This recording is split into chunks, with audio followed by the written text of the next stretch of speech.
Welcome to SteinerSports.com. I'm Brandon Steiner, CEO and founder of Steiner Sports. And you've got to be wondering, what's the next thing that you should collect? And also, what do I collect? I've been collecting, obviously, since I'm a kid, and there's always some fun and favorite things. I think, when you talk about what I collect, it starts with Mickey Mantle and ends with Derek Jeter. Those are my two favorite Yankees. But I always love those quirky little things. So when you go to my house, it's about moments.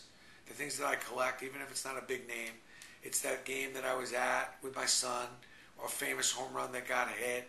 I love those things. So most of my collection surrounds moments and accomplishments, and they're inspiring. They tend to be motivational. I like that stuff because it fits into my office at home, or it could fit into just a sports room. Something I look at and it's kind of uplifting because I know how hard that player worked to accomplish that goal. I think when you talk about collecting, what you want to make sure is that no matter what happens with that player, that there'll always be some value. So when you buy something from a Dave Winfield, he's a Hall of Famer.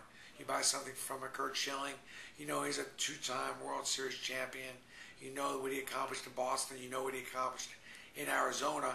No matter what happens with his career, whether he makes the Hall of Fame or not, you've got a great collectible that will be remembered forever. I try to tend to collect things that they're priceless in as far as what the accomplishment was, but they're endless in time as far as they're valuable.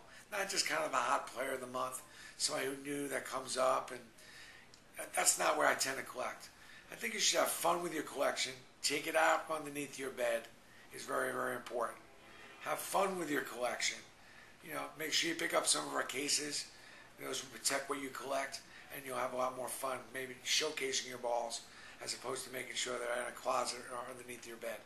Have fun, and tune in again in about 2 or 3 weeks for another tip on collecting.